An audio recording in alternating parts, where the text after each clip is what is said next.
지금까지 몇 주 동안 이제 세례 요한에 대해서 말씀을 나눴는데요. 이제 예수님께서 세례 요한에게 오셔서 세례를 받으시는 장면으로 이어지게 됩니다. 그런데 이제 누가복음에서는 중간에 세례 요한에 대한 이제 추가적인 기록을 이제 삽입해 놓았어요.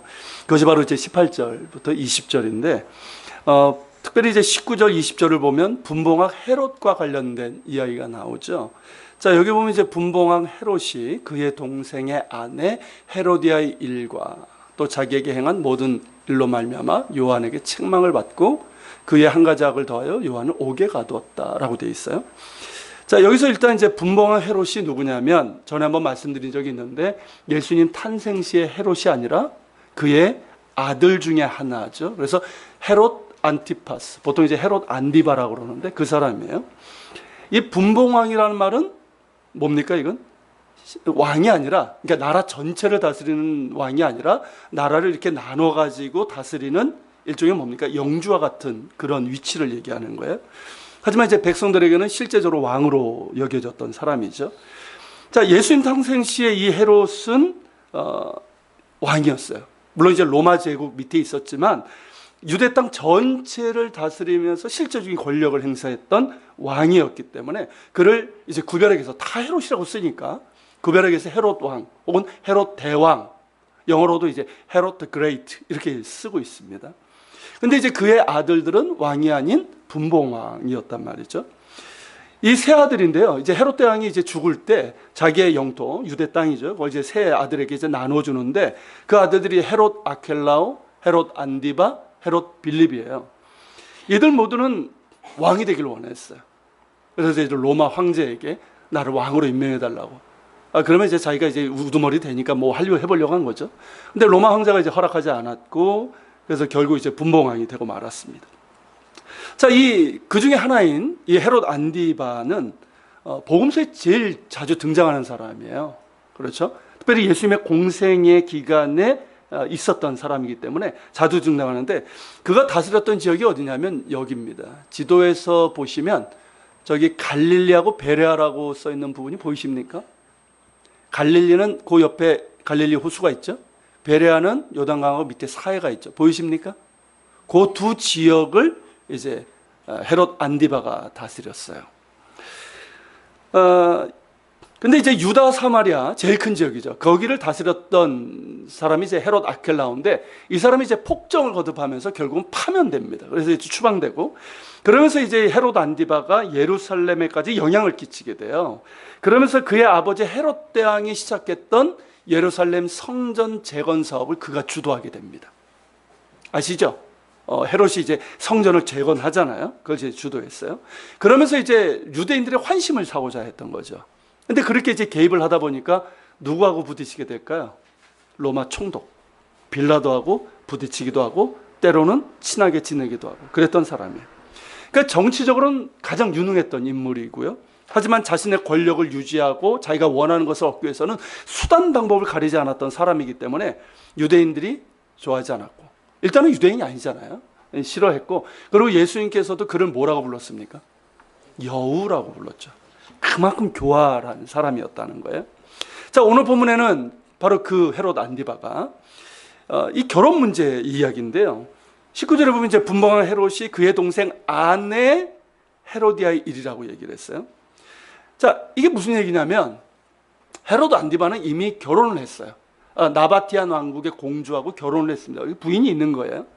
그런데 이복 형제인 빌립, 이 사람은 헤롯 빌립이 아니고 다른 헤롯이 아들이 많은데 그 중에 하나예요. 그 빌립의 아내인 헤로디아에게 반했어요. 그래서 둘이 이제 불륜관계를 갖습니다. 그리고 이제 청혼을 하고요. 그러면 결국 어떻게 하냐면 자기 본부인을 아무 이유 없이 내쫓고, 그리고 이 헤로디아, 그러니까 이복 형제 아내를 뺏어서 자기 아내로 삼습니다. 그러니까 이건 유대법에 따르면 뭐예요? 일반적으로 봐도 이거는 뭐 근친상간에 이건 불륜이잖아요. 그러니까 유대법에 따르면 근친상간의 간음이고 불법적인 이혼이고 불법적인 재혼인 거예요. 자, 세례 요한은 이런 이제 불법적인 죄를 범한 헤롯 안디바를 아주 강력하게 비난을 했어요. 왜냐하면 단순히 그냥 도덕적인 그런 이제 범죄 때문이 아니라 겉으로는 지금 유대인의 왕으로 행세하고 있잖아요. 그렇죠? 유대인의 왕으로 행세하고 있지만 뒤로는 어떻습니까? 이런 불법을 일삼는 것은 그가 가짜 왕이고 사기꾼이라는 것을 드러내는 것이기 때문에 이렇게 비난을 한 거예요. 결국 세례 요한은 헤롯 안디바에게 체포되어서 사해 건너편에 헤롯의 궁전이자 요새인 마케루스에 투옥이 됩니다. 바로 이곳이에요. 이쪽 편, 그러니까 이쪽이죠. 이쪽 편에 있는 그림, 이렇게 햇볕이 이렇게 비친 거 누가 찍었는지 기가 막히게 찍었어요. 제가 찍은 건 아니죠. 저기 멀리 이제 사해가 보이죠. 이게 요르단 쪽이에요. 이렇게 산처럼 돼 있는 그 요새입니다. 저게 마케루스인데 저기가 이제 헤롯의 궁전이면서 요새예요. 저기에 가면은 이 세례 요한이 투옥됐던 감옥이 있습니다. 거기 투옥이 된 거예요.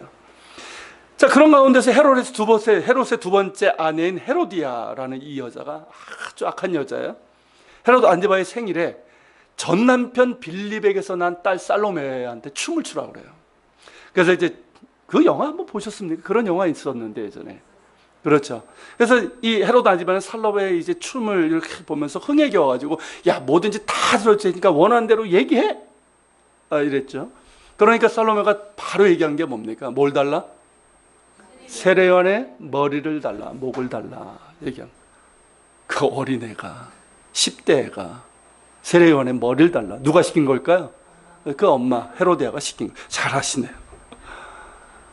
그러니까 이제 헤롯 안디바는 당황하는 척하죠. 그래서 결국 이제 내가 그렇게 말했으니까 어쩔 수 없다 그러면서 그렇게 합니다. 그래서 이 세례 요한은 참수형을 당하게 돼요. 결국 뭡니까? 이 셋, 헤롯 안디바와 헤로디아, 살로메 이 셋이 짜고 치는 모처럼 그 각본에 의한 거예요. 아주 사악한 자들이죠. 이렇게 이제 사악한 거짓 왕에게 이제 세례 요한이 죽음을 당한 것인데 참 아쉬운 일이지만 세례 요한은 자신에게 주어진 사역은 온전히 감당을 했습니다. 완수를 했어요. 그에게 주어진 사명이 뭡니까? 메시아의 길을 예비하는 거잖아요. 주의 길을 예비하는 것. 구약 성경 이사야 등 이런 그 예언된 것처럼 메시아가 임하기 전에 올 엘리야로서의 사명을 감당했어요. 광야에서 외치는 자의 소리가 되어서 백성들에게 회개를 촉구했죠. 회개를 촉구하고 세례를 주면서 그 백성들의 마음을 준비한 거예요. 영적인 상태를 준비한 거예요. 그래서 주의 길을 예비한, 그러면서 그 사역을 충실하게 감당했던 사람이었습니다. 자, 그런 세례 요한에게 있어서 최고의 은혜이며 축복이며 선물이 뭘까요? 하나님께서 주신 최고의 은혜, 최고의 위로, 최고의 축복이 뭘까요? 바로 예수님께서 그에게 오신 거예요. 그에게 오셔서 세례를 받으신 거예요. 얼마나 메시아를 보고 싶었겠습니까? 그렇죠? 자신에게 주어진 사명이고 자신의 존재 이유가 뭐예요? 메시아예요.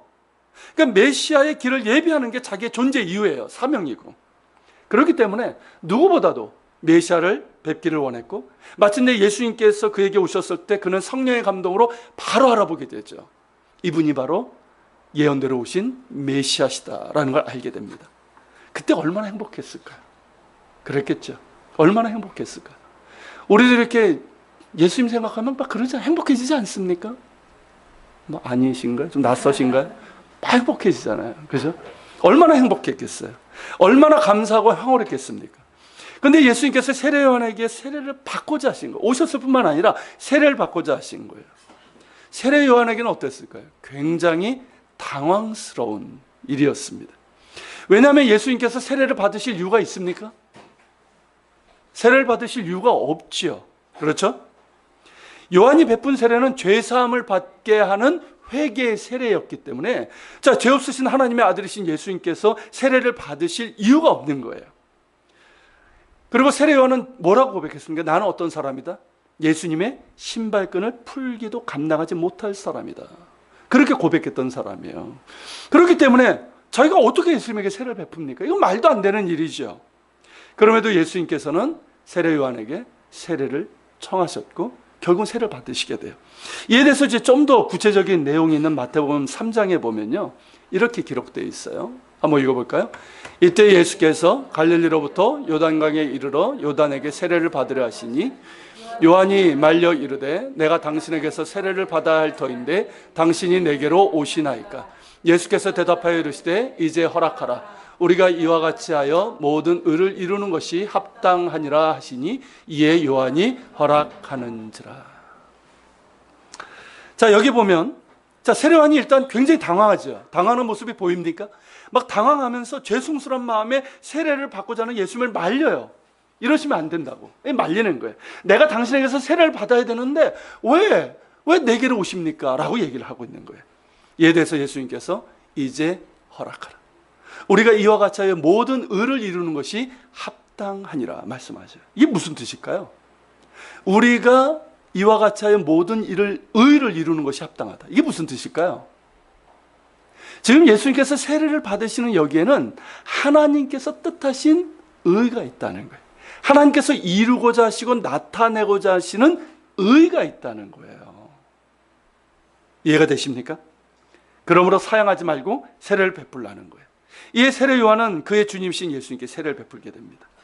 이제 그 의가, 세례를 통해서 나타난 하나님의 의가 무엇인지를 우리가 보겠는데요. 그 전에 예수님의 족보를 먼저 보려고 합니다. 자, 23절서부터 38절까지인데요. 아마도 족보를 읽는 것은 대부분의 사람들에게 가장 지루한 부분일 것 같습니다. 그래서 제가 중간에 좀 끊고요. 처음과 끝만 같이 읽었는데요. 근데 이제 이 족보는 당사자들에게는 어떨까요? 그죠? 굉장히 중요하고 의미 있는 것이 족보입니다. 저는 문화 류시 하정공파의 후손입니다. 우리 유근수 집사님하고는 같은 문화 류시예요. 근데 문화 류시 족보는 우리나라 최초의 족보이고요. 하버드 대학 도서관에 보관되어 있는 유일한 족보이기도 합니다. 대단한 족보예요. 근데 이렇게 중요한 족보지만 대부분의 사람들은 관심이 있을까요? 관심 없어요. 관심 없고, 만약에 읽으라고 하면 어떨까요? 이걸 왜 읽냐고 할 것이고, 읽는다고 해도 굉장히 지루해 할 것입니다. 그렇지만 문화 류시는 어떨까요? 굉장히 중요하고 읽으면 뭔지 알아요. 그래서 이제 의미가 있는 그런 것이 족보입니다. 그 다음에 성경에 나오는 족보는 어떨까요? 역시 쉽지 않죠. 모처럼 마음 먹고, 여러분 뭐 그런 경험 있으실 거예요. 모처럼 마음 먹고 성경을 읽겠다고, 그리고 이제 신학부터 읽겠다고 딱 폈는데 뭐부터 나옵니까? 족보부터 나오잖아요. 아브라함과 다윗의 자손 예수 그리스도의 계보라. 그러면서 낳고 이렇게 나온단 말이죠. 그리고 누가복음에도 족보가 나오고, 이뿐만 아니라 구약 성경 여러 곳에서 족보가 나오죠. 그 하이라이트가 역대기죠. 어마어마하죠. 그러니까 이름도 어렵고요. 뭐 우리나라 사람도 아니고, 이름도 어렵고 누군지도 모르겠고, 누가 누구를 낳고가 이어지니까 지루하고 어디를 읽는지 헷갈릴 때도 있고, 뭐 이 또한 지나가리라 이러면서 이제 대충 지나갈 때가 많단 말입니다. 그러나 성경의 족보는 매우 중요합니다. 물론 이스라엘 사람들에게 이 족보는 그들의 역사고요, 또 그들의 이야기고 그들의 정체성이에요. 그리고 무엇보다 족보에는 하나님의 언약이 담겨 있어요. 이게 틀린 거예요. 그러니까 성경에 나오는 족보하고 일반적인 족보하고 다른 게 뭐냐면 하나님의 언약이 담겨져 있다는 거예요. 자, 아브라함과 이삭과 야곱을 통해서 약속된 하나님의 언약이 그들의 족보에서 어떻게 이루어졌고, 그리고 어떻게 이루어지고 있는지를 볼 수 있는 것이 바로 족보입니다. 이것은 우리에게도 마찬가지죠.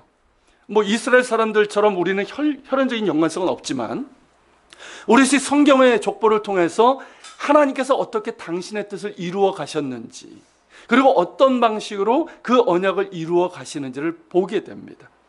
그리고 이제 우리가 성경의 그 족보에 나오는 인물들에서 알게 되고, 그리고 그 배경적인 어떤 사건들, 이야기를 알게 되면 어떨까요? 족보는요, 알지 못하는 이름들의 지루한 나열이 아니라 뭐가 됩니까? 하나의 역사이고, 무엇보다 하나님의 구속사이고, 하나님의 뜻하심이 어떻게 이루어 가는지를 볼 수 있는 그 자체로 뭐예요? 성경이 되는 거예요. 특별히 여러분, 예수님의 족보는 하나님의 구속사의 핵심이에요. 곧 이스라엘 왕이시면서 열방의 구원자신 메시아를 약속하신 하나님의 뜻이 어떻게 이루어졌고 누구를 통해서 이어져 왔는지를 보여주는 것이 예수님의 족보예요. 그리고 여러분, 그 족보, 여러분 뭐 한번 읽어보신 분들은 알 거예요. 그 족보에 있는 사람들을 보면 훌륭한 믿음의 사람들보다 아주 형편없고, 심지어는 악하기까지 그지없는 그런 죄인들이 더 많지요. 근데 그들이 행한 악하고 추한 일들까지도 어떻습니까? 숨기지 않고 그대로 드러내고 있다는 거예요. 족보에서. 자, 심지어 누구까지? 이스라엘 사람들이 가장 존경하는 인물 중에 하나, 위대한 신앙의 인물이라고 하는 다윗 이야기까지. 다윗의 어떤 이야기? 마태복음에 나오잖아요. 다윗이 누구에게서? 우리아의 아내에게서 솔로몬을 낳고, 이게 남의 여자에게서, 남의 부인에게서 아들을 낳았다 이 뜻이에요. 우리가 아는 것처럼 자기의 충신 우리아의 아내와 간음을 했잖아요. 그러면서 그것을 숨기기 위해서 우리아를 사지로 몰아서 결국 죽게 하고, 그런 가운데서 밧세바를 이제 결국 아내로 삼긴 했지만 그 가운데서 태어난 사람이 솔로몬이라는 거예요. 참 부끄러운 이야기 아닙니까? 이런 이야기를 조금 더 숨김없이 그대로 족보를 통해서 드러내고 있어요. 뭘 얘기하고 있는 겁니까 이게? 만약에 일반적인 어떤 왕의 족보라면 이런 거 슬쩍 숨겨요. 다 그래요. 근데 예수님의 족보만큼은 숨기지 않고 그대로 얘기를 하고 있어요. 뭘 얘기하고 있는 걸까요? 이게 복음이라는 거예요, 이게. 여러분, 복음이 뭡니까? 인간의 그 죄인된 가운데 도저히 인간은 뭐 구원받을 수 있는 상황이 없어요. 끊임없이 행하는 게 뭡니까? 죄고 악이에요. 하나님께 불순종하는 그 죄악이에요. 그렇게 인간의 역사는 어떻습니까? 순종보다는 불순종의 역사예요. 그러면서 죄악을 일삼아 왔지만 하나님께서 인간을 구원하시고자 하는 뜻은 중단 없이 이어져 왔다는 거예요. 그리고 마침내 오신 분이 누구시다? 예수 그리스도라는 거예요. 그렇기 때문에 여러분, 예수님의 족보는 그 자체가 뭡니까? 복음이에요. 그 자체가 복음이에요. 죄인을 구원하시기 위해 오신 하나님의 아들의 계보이고, 그 어떤 장애물에도 중단 없이 이어져 온 하나님의 구속사이고 복음입니다. 자, 이런 시각을 갖고 족보를 보면 어떻습니까? 더 이상 지루한 이름들의 나열이 아니죠. 물론 집중을 요합니다. 저도 그래요. 저도 지금도 족보 보려면 꽤나 집중을 해야 됩니다. 오늘 본문의 족보도 그러하죠. 굉장히 중요한 복음적인 내용을 담고 있어요. 일단 누가복음의 족보는요, 마태복음 1장에 있는 족보와 몇 가지 면에서 다릅니다. 그죠? 누가복음에도 있고 마태복음에도 있잖아요. 뭐가 다를까요? 일단 분량이 달라요. 분량이 다르고, 그리고 거기 등장하는 사람들의 이름도 조금씩 다르게 나오는 부분이 있어요. 그래가지고 이게 뭐지, 다른 건가 이렇게 생각하는 분들인데, 조금 연구를 해보면, 학자들이 연구해놨죠. 거기를 보면 그렇게 큰 문제가 아니라는 것을 알게 됩니다. 그보다는 가장 특징적으로 다른 게 뭐냐면 족보의 순서예요. 족보의 순서. 자, 마태복음의 경우는 누구서부터 시작이 됩니까? 아브라함서부터 시작되죠. 그래서 아브라함이 이삭을 낳고 쭉쭉쭉 해서 예수님까지 이르는데 반해서 누가복음은 누구부터? 예수님부터 시작이 돼요. 그래서 누구까지? 자, 아브라함을 거슬러서 노아까지, 노아를 거슬러서 아담까지 이를 뿐만 아니라 누구? 하나님까지 이르게 됩니다. 그런 순서로 기록되고 있어요. 이런 순서는요, 이런 역순으로 가는 것은 이 다른 족보들과도 구별되는 누가복음에 나오는 족보만의 특징이라고 할 수 있어요. 그렇다면 누가가 이렇게 족보를 기록한 이유가 있겠죠. 그런 생각 안 드십니까? 이게 중요한 거예요. 자, 뭘까요? 두 가지로 정리할 수 있어요. 그 첫째는 뭐냐면 예수님께서 언약대로 이스라엘의 왕, 곧 진정한 왕이시고 성전으로 오신 분이라는 거예요. 여러분, 마태복음과 이거는 좀 비슷한데요. 마태복음과 누가복음 양쪽에 등장하는 주요 인물이 있습니다. 세 명을 얘기를 할 수 있어요. 첫째가 아브라함이에요. 두 번째가 다윗이고, 세 번째는 누굴까요? 이건 예수님 그 앞에 있는 누굴까요? 스룹바벨이에요. 스룹바벨이에요. 자, 아브라함이 왜 중요한지는 아시죠? 자, 그들의 조상이고 정말 진정한 의미에서 언약, 메시아된 언약이에요. 그 언약대로 오신 분이라는 거죠. 물론 직접적인 혈통은 아니에요. 예수님께서 성령으로 잉태하셨기 때문에 직접적인 아브라함의 혈통은 아니지만 그 계보가 그렇다는 거예요. 그 계보에 있어서는 아브라함의 언약대로 오셨다는 거예요. 그리고 다윗인데요. 자, 다윗 언약이라고 들어보셨습니까? 하나님께서 다윗과 언약을 맺을 때 그 핵심은 뭐냐면 너의 후손을 통해서, 너의 계보를 통해서 영원한 왕을 세우겠다는 거예요. 그분이 메시아라는 거예요. 그 언약대로 오신 분이 누구십니까? 예수님이라는 거예요. 그래서 예수님은 진정한 이스라엘의 왕이시고 영원한 왕이세요. 그럼 스룹바벨은 누굴까요? 자, 스룹바벨이 뭘 한 사람입니까? 누굽니까? 다윗의 현손이에요, 일단. 다윗의 계보예요. 그리고 스룹바벨이 바벨론 포로에서 돌아왔을 때 성전을 재건하는 일을 맡았던 사람이죠. 그래서 그때 재건된 성전을 스룹바벨 성전이라고 하는 거예요. 자, 그랬던 사람이에요. 그러니까 스룹바벨을 통해서 예수님을 얘기할 수 있는 게 뭡니까? 예수님께서 친히 성전이 되신다는 거예요. 말씀하셨죠? 예수님께서 친히 성전이시고요. 그리고 예수님 안에서 모든 사람들이 하나님께 나아갈 수 있는 길을 여셨다는 거예요. 그전까지는 그 누구도 어떻게 나아갈 수 있습니까? 직접 나아갈 수 없어요. 그렇죠? 번제를 드려야 되고 속죄 제사를 드려야 되고 제사장을 통해서 대제사장을 통해서 하나님의 보좌 앞으로 나아갈 수 있어요. 그게 지성소잖아요. 그런데 이제는 어떻습니까? 예수님께서 친히 성전이 되시고 속죄의 제물이 되셨어요. 그렇기 때문에 예수님 안에서 모든 사람들은 속죄의 용서를 받을 수 있고 거룩하신 하나님의 은혜 보좌 앞으로 나아갈 수 있게 된 거예요. 할렐루야. 그 일을 하셨다는 거예요. 예수님이 이렇게 언약대로 오신 이스라엘 왕이시고 성전이시라는 거예요. 이게 첫 번째. 그리고 두 번째로 보여주는 게 뭐냐면 예수님은 하나님의 아들이시다. 이걸 보여주고 있는 거예요. 그것이 아브라함을 거슬러서 노아, 셈, 그리고 아담, 그 위 하나님께까지 이루고 있는 이유입니다. 단순히 하나님께서 아담을 주시고 이렇게 내려갔다 그 뜻이 아니란 말이에요. 그러니까 예수님이 하나님의 아들이시다. 이걸 강조하고 있는 거예요. 여러분, 예수님은 하나님의 본체이시며 아들이십니다. 예수님 안에 하나님이 계시고 하나님 안에 예수님께서 계십니다. 이것은 우리의 논리, 우리의 어떤 상식, 경험을 뛰어넘는 놀라운 신비고요. 삼위일체 하나님의 존재 양식이기도 합니다. 예수님께서 하나님의 아들이시기 때문에 예수님은 이스라엘의 왕이실 뿐만 아니라 누구? 모든 인류의 구원자가 되시는 거예요. 그렇지 않습니까? 여러분, 하나님께서 천지를 창조하실 때 예수님께서도 하나님 안에서 함께 계셨고요. 함께 창조하셨습니다. 하나님께서 사람을 지으실 때 예수님께서는 하나님 안에 계셨고 그러면서 하나님과 함께 사람을 창조하셨어요. 예수님은 창조주십니다. 요한복음 1장에서 그걸 증거하고 있는 거예요. 그리고 친히 지으신 사람을 구원하시기 위해서 이 땅에 사람의 몸을 입고 오신 구원자이십니다. 사람을 지으신 죄 없으신 하나님의 본체이시고 아들이시기 때문에 죄인인 우리를 구원하실 수 있는 거예요. 오직 예수님만이 우리를 구원하실 수 있습니다. 예수님은 이스라엘뿐만 아니라 모든 인류를 구원하시기 위해서 오신 메시아 구원자이십니다. 여러분, 이것이 누가가 예수님의 족보를 통해서 강조하고 있는 내용이에요. 그리고 이제 누가가 예수님의 족보를 세례 바로 뒤에 놓은 이유입니다. 이제 이해가 되세요? 그러니까 이 세례와 족보가 하나로 연결되고 있는 거예요. 이 둘이, 족보와 세례가 한데 어우러져서 예수님이 누구시고 또 이 땅에서 오셔서 무엇을 하셨는지를 종합적으로 보여주고 있는 거예요. 이제 여러분, 예수님께서 세례 받으신 장면을 보는데요. 이게 어떻게 연결되는지 잘 보세요. 자, 21절에 보면요. 예수님께서 세례를 받으시고 기도하실 때 하늘이 열렸다고 그랬어요. 자, 그러면서 어떻습니까? 성령이 임했죠. 그리고 하늘에서부터 소리가 있었어요.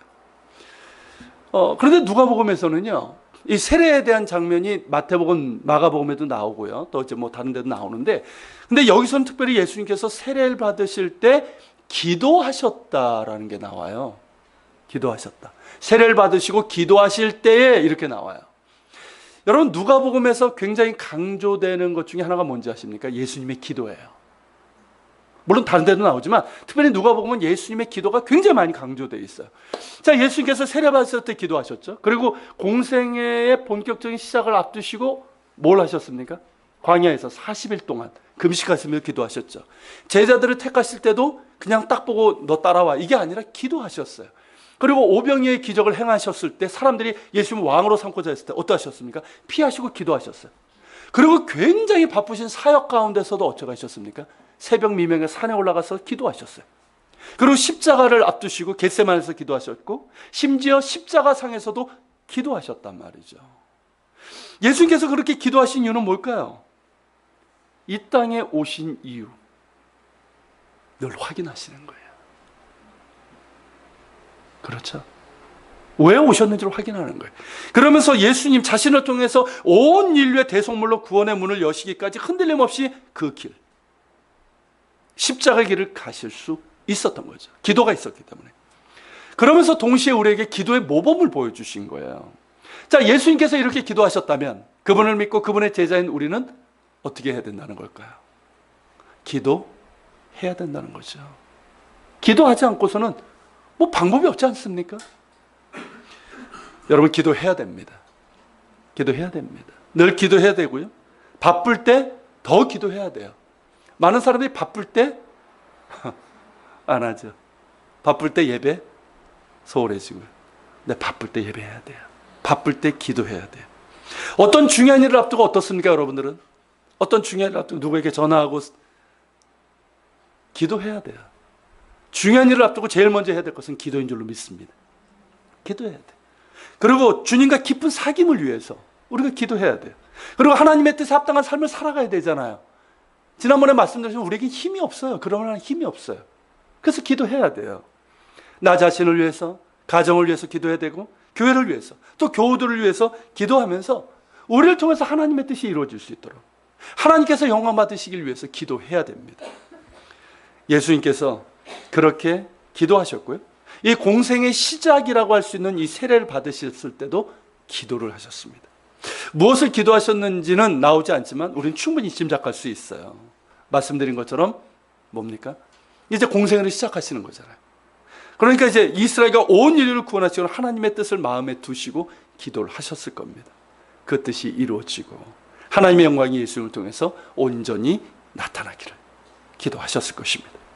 자, 그렇게 세례를 받으시고 기도하실 때 성령이 비둘기 같은 형태로 예수님 위에 임하시고 하늘로부터 소리가 났어요. 하늘로부터 난 소리는 뭘까요? 뭐 판타지에서 보는 우르릉 쾅이 아니고요. 뭘까요?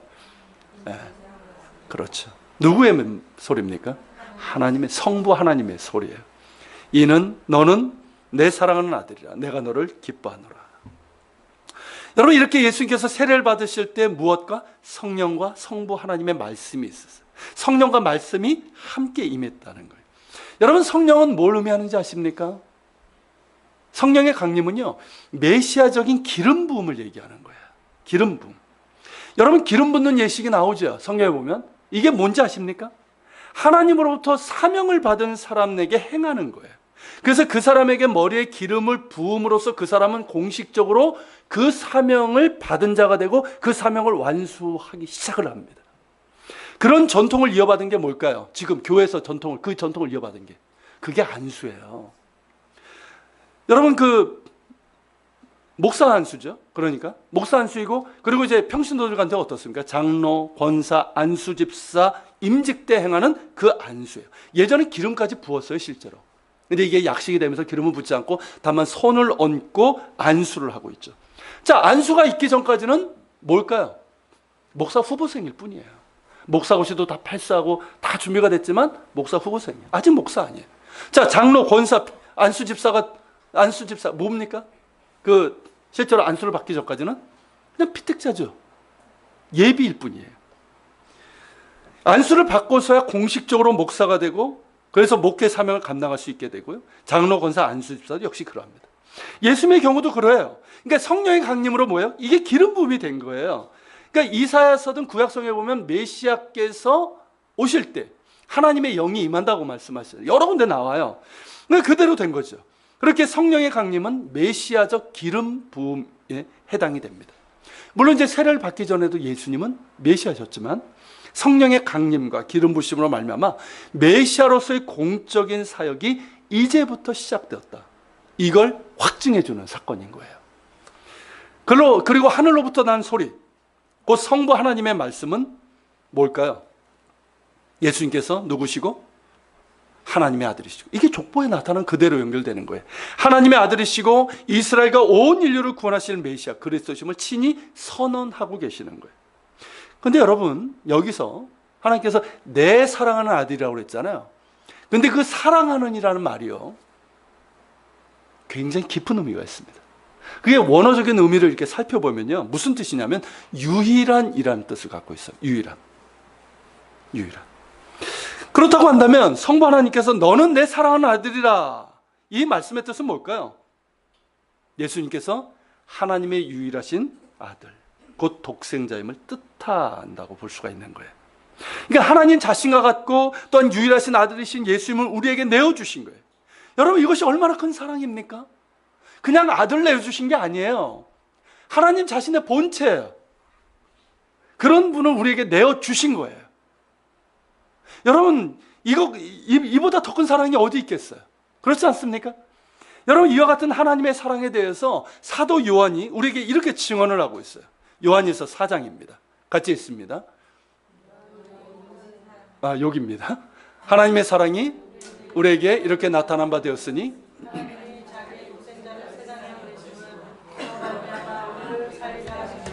사랑은 여기 있으니 우리가 하나님을 사랑한 것이 아니요 하나님이 우리를 사랑하사 우리들을 속하기 위하여 화목제물로 그 아들을 보내셨습니다. 사랑하는 자들아 하나님이 우리를 이같이 사랑하셨은즉 서로 사랑하는 것이 마땅하도다. 여러분 보세요. 하나님의 사랑이 우리에게 나타나셨어요. 어떻게 나타나셨습니까? 하나님이 자기의 독생자를 세상에 보내심으로 나타나신 거예요. 근데 하나님께서 자기의 독생자를 세상에 보내신 이유가 뭡니까? 그로 말미암아 우리를 살리려 하심이라는 거예요. 우리를 구원하시기 위해서라는 거예요. 죽어가는 우리를 살리기 위해서라는 거예요. 자, 사랑은 여기 있으니 우리가 하나님을 사랑한 것이 아니에요. 맞지요? 자, 우리가 하나님을 사랑했습니까? 인간은 하나님을 몰랐어요. 사랑하지도 않았어요. 오히려 하나님을 대적했고 하나님의 뜻과는 반대되는 그런 길로 갔어요. 근데 하나님께서는 우리를 사랑하셨어요. 그냥 우리를 사랑하셨어요. 그래서 우리를 사랑하셔서 우리 죄를 속량하기 위해서 화목제물로 그 아들을 보내주셨어요. 할렐루야. 이게 하나님의 사랑이에요. 이게 하나님의 사랑이에요. 그러므로 우리도 서로 사랑하는 것이 마땅하다는 거예요.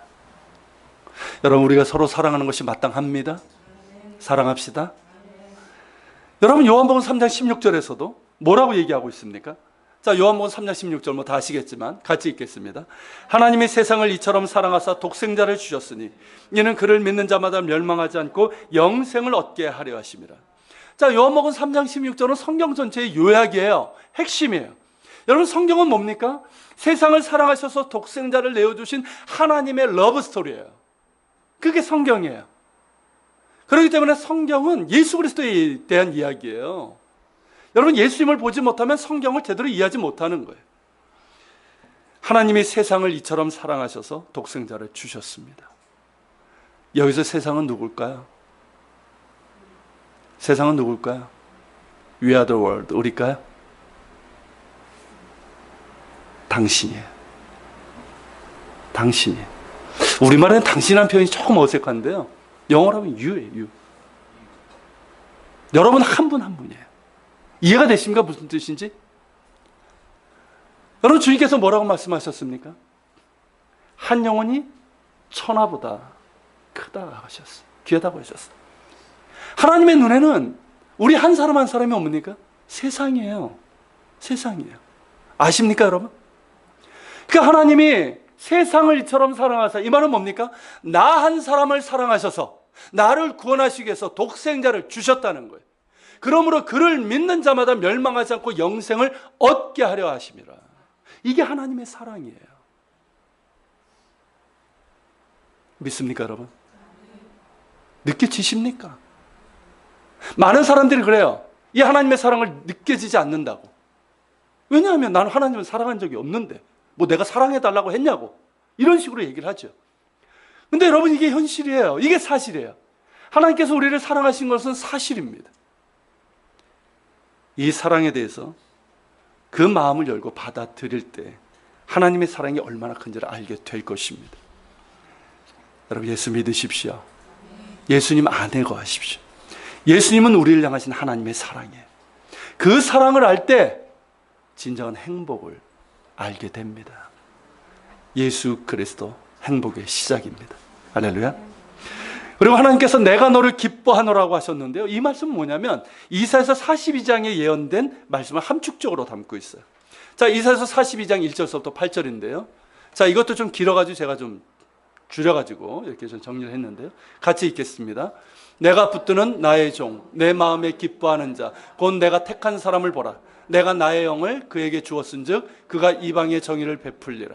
상한 갈대를 꺾지 아니하며 꺼져가는 등불을 끄지 아니하고 진실로 정의를 시행할 것이며 나 여호와가 의로 너를 불렀은즉 내가 내 손을 잡아 너를 보호하며 너를 세워 백성의 언약과 이방의 빛이 되게 하리니 내가 눈먼 자들의 눈을 밝히고 갇힌 자를 감옥에서 이끌어내며 흑암에 앉은 자를 감방에서 나오게 하리라. 나는 여호와이니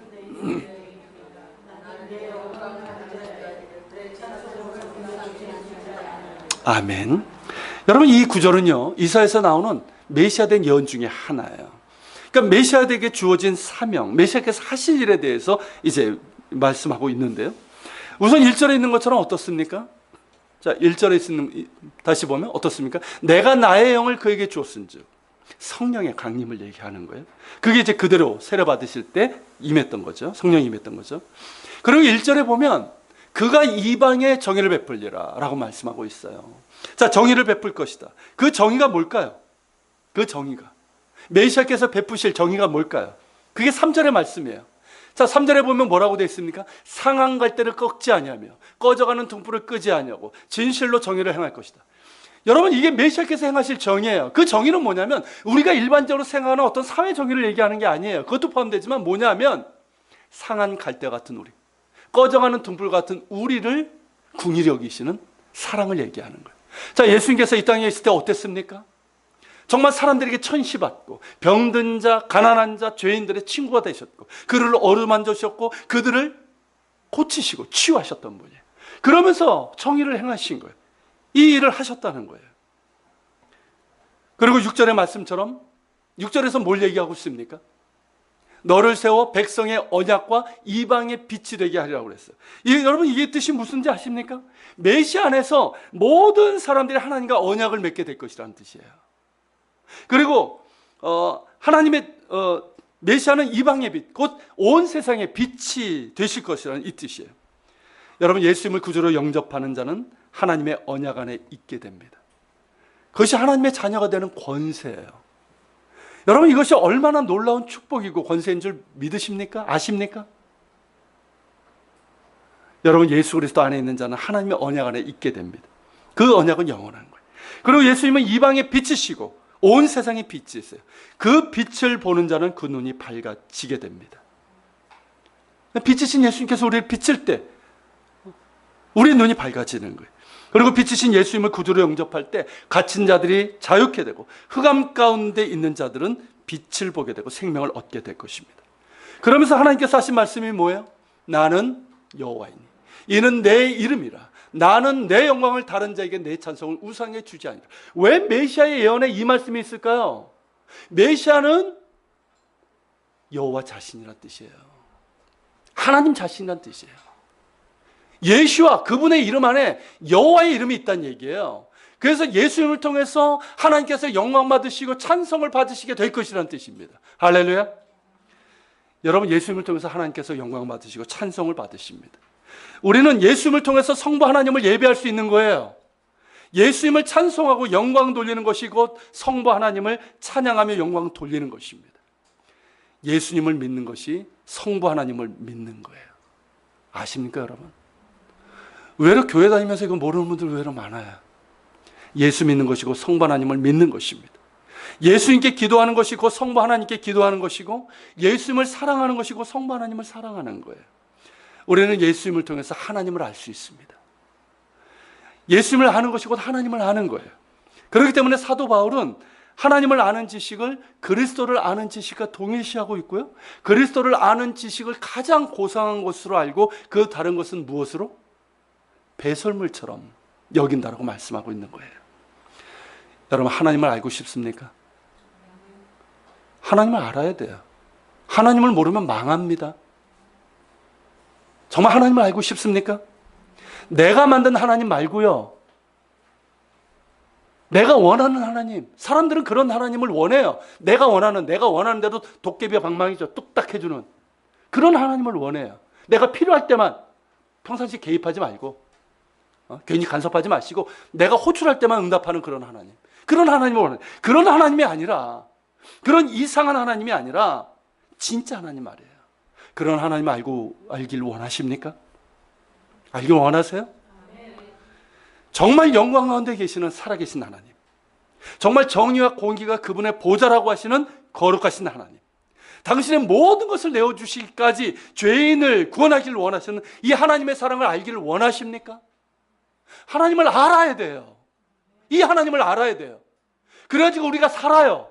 그래야지만 우리가 정말 구원받고 하나님께서 원하시는 그 영광 가운데 우리가 들어갈 수 있는 거예요.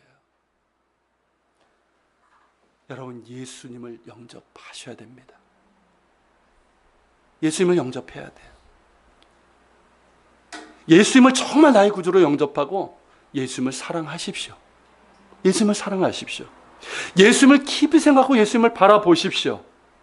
예수님께서 전하신 하나님 나라의 복음이 무엇인지를 배우세요. 그냥 교회 다니지 말란 얘기예요. 그냥 설교 자리에 이렇게 따분하게 있지 마시고요. 제가 설령 따분하게 전하다 할지라도 여러분 예수님을 알고자 하는 소망을 가지고 그렇게 예수께서 전하신 하나님 나라의 복음을 배우시기를 바랍니다. 예수님께서 어떻게 생하셨고 어떤 삶을 사셨는지 배우십시오. 그러면서 예수님을 닮아가는 거예요. 그럴 때 우리는 하나님을 알게 될 것입니다. 하나님을 아는 지식을 얻게 될 거예요. 여러분 그 지식이 우리를 살리는 거예요. 예수 그리스도 안에 거하시는 하나님의 영광을 보게 될 것입니다. 예수님은 성령과 하나님께서 친히 증언하신 것처럼 하나님의 사랑하시는 독생자시고 우리를 죄에서 구속하시고 구원하시기 위해서 이 땅에 오신 하나님의 기뻐하시는 아들이십니다. 예수 믿으십시오. 예수님 안에 거하십시오. 예수님을 더욱더 사랑하고 예수 더 알기를 원하고 예수님과 동행하고 예수님 닮아가는 우리 모두가 되시기를 축원합니다. 같이 기도합시다. 우리 자리에서 일어납시다. 일어나서 우리 찬양 드리고요. 그리고 기도하는 시간을 갖도록 하겠습니다.